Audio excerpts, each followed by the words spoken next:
Hola hermano, buen día. Hola, ¿cómo están? Hoy es miércoles 11 de junio de 2025. El precio del oro está en los $3.356 la onza Troy. Sigue en un precio bueno, como para no desperdiciar. Y el precio del barril del petróleo se mantiene en los 60 dólares en promedio por todos estos meses, $68 para ser exactos, el precio del petróleo Brent, que es el que los bolivianos podemos utilizar en caso de venir a operar en Bolivia las empresas grandes como Shell, que producen, explotan petróleo y venden gasolina. El precio sería, repetimos, decimos el precio del barril de petróleo porque se mantiene constante en un promedio entre los 60 y $70, lo cual significa un precio, haciendo cálculos que en un anterior programa hemos hecho, de 4 bolivianos por litro de gasolina que Bolivia pagaría si operaría como lo hace en el Paraguay. Y en buena hora para los paraguayos la compañía Shell, por ejemplo, ¿no? Que los paraguayos pagan 5 bolivianos por litro de gasolina, pero teniendo en cuenta que ellos le pagan a la Argentina un peaje por usar sus puertos, sus costas, lo que Bolivia no paga a Chile por el Tratado de 1904 y el derecho de libre tránsito. En días como hoy, hace 90 años, se estaba celebrando en Buenos Aires, en la Argentina, algo muy importante, las conferencias de paz. Las conferencias de paz y además las reuniones, porque hace 90 años, estimados amigos y amigas de Nación Digital, suscríbanse a nuestro canal, además para tener importantes novedades y para seguirnos, se estaba debatiendo si Bolivia seguía en guerra o si aceptaba el cese de hostilidades, la tregua que había sido propuesta con el Paraguay. Y el gran debate estaba en que era el mejor momento para las armas bolivianas, en que era el mejor momento y que a Bolivia no le convenía hacer entonces la paz por nada, con lo cual Bolivia se habría vuelto a equivocar en el lamento boliviano de siempre, ¿verdad? Siempre hemos hecho todo mal, puta madre, siempre hemos hecho todo mal, hasta en esa ocasión, ¿verdad? Y no debió haber aceptado la tregua, porque estábamos en el mejor momento y estábamos avanzando, íbamos a llegar a Asunción, conquistar Asunción como Napoleón, ¿verdad? Lo cual no es tan cierto.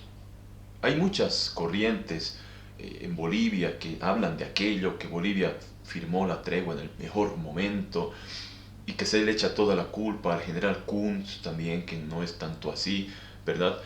Y esto yo quiero hablarles porque nosotros acá hablamos de revelaciones. Son todas revelaciones, no cosas que ya se han dicho y que son un lugar común.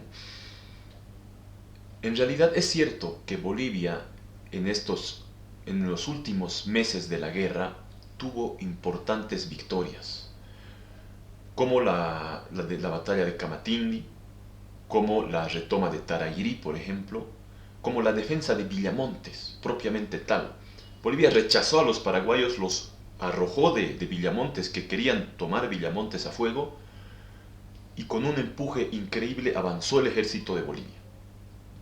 Pero también en ese interín tuvo algunos reveses. Hubo también combates en el que tuvo reveses. Y yo quiero acá traer a cuento lo que un personaje polémico, pero por demás autorizado, como fue el jefe de operaciones, el que estaba directamente encargado de manejar las operaciones en el ejército de Bolivia, el general Ángel Rodríguez, de quien Salamanca, a quien Salamanca no lo quería en realidad, ¿no? Y que cuando lo estaban derrocando a Salamanca, antes de que lo derroquen, cuando quería conciliar el ejército, le dijeron: el coronel Rodríguez, por entonces coronel, quiere reunirse con usted. Y Salamanca les respondió: el coronel Rodríguez no es nadie, y negó reunirse con él. Allá cuando había dicho también el presidente, luego de haber sido derrocado, cuando estaba siendo derrocado ya cerca en el penúltimo año de la guerra, ¿no? Les he dado todo, dijo. Su indignación era tal, porque esta guerra que hoy recordamos 90 años de la tregua, fue tan dramática para los bolivianos. Su indignación fue tal que dijo, al ejército, a los militares les he dado todo, lo único que no he podido darles ha sido inteligencia. Y hubo un tremendo enfrentamiento, ¿verdad?, entre Salamanca y el mando militar que acabó trágicamente con la nada buena y siempre condenable siempre condenable Corralito de Villamontes o derrocamiento de Salamanca. Yo escribí un artículo en el diario hace 5 años, el 13 de junio justamente de 2020, en el cual hablaba y rescataba, hallé la reproducción de un periódico de 1944, un artículo, una especie de confesión, mea culpa del general Ángel Rodríguez, donde habla de estos sucesos. Y nos dice lo siguiente: en las largas conversaciones que se llevaban a efecto en Buenos Aires entre los miembros de la delegación en días como hoy, hace 90 años, yo, dice el general Ángel Rodríguez, jefe de operaciones del Comando en Jefe del Ejército de Bolivia, yo guardaba un silencio absoluto, pues no me tocaba intervenir, pero llegó el momento de conocer la opinión de cada uno para decidir si rechazaba o aceptaba la cesación de hostilidades. Alguien opinó en esos momentos de responsabilidad que se debía consultar al comando. No pude más y levantándome del asiento dije enérgicamente, el comando soy yo. Tenía en mi conciencia que esta afirmación podía hacerla con mayor derecho que cualesquiera de los que habían quedado en Villamontes planeando disparates. Cuando hubieron terminado todos, hice una exposición de la situación dejada, pinté la realidad, dije lo que se podría hacer con un buen comando. Enseguida pregunté al ministro de Hacienda, señor Carlos Víctor Aramayo, si se contaba con dinero para continuar la guerra. El señor ministro contestó que no había dinero. Inmediatamente repuse en mi calidad de asesor militar y de personero del comando, es mi opinión que se acepte la cesación de hostilidades porque tampoco hay comando. Y termina el general Rodríguez diciendo, y aún hoy día tengo el convencimiento de que he salvado las petroleras. La situación era dramática. No había dinero ya. Según dice mi amigo el historiador Luis Antesana, incluso ya escaseaban los hombres porque se habían mandado por miles, cientos de miles al Chaco. No había dinero, dice, tampoco había comando, dice el general Rodríguez, porque tenía muchas diferencias con el comando de Villamontes, sobre todo con el coronel David Toro, que era el jefe de Estado Mayor. Y él nos viene a traer a la vista una situación no tan victoriosa para los bolivianos. La guerra fue dura, fue complicada. Y fue un momento crucial el de aceptar o no la guerra, la tregua, perdón, que se firmó un día como mañana, 12 de junio, pero para lo cual fue decisorio lo dicho por el general Ángel Rodríguez, jefe de operaciones del Ejército de Bolivia, y que acaso si él no se hubiese parado de la silla violentamente cuando escuchaba a los demás componentes de la delegación boliviana debatir, hablar sobre si vamos a aceptar la tregua propuesta por los neutrales en junio de 1935, hace 90 años, o no, él escuchaba silencioso y un poco indignado, ¿no?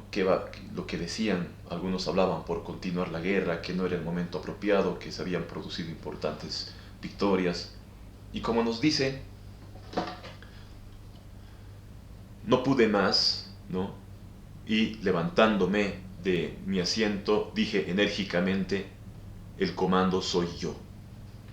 Se intentó en Buenos Aires, por parte de la delegación boliviana, consultar al comando en el Chaco, en Villamontes, qué opinaba sobre aceptar la tregua o continuar la guerra. Y Rodríguez, que además era parte de ese comando del Estado Mayor, era jefe de operaciones del comando en jefe, se paró y dijo, el comando soy yo. Y opinó porque su opinión fue decisiva para aceptar la tregua, un día como días como estos, no sé exactamente, no se sabe, fueron varios días las reuniones estas dramáticas y Bolivia aceptó la tregua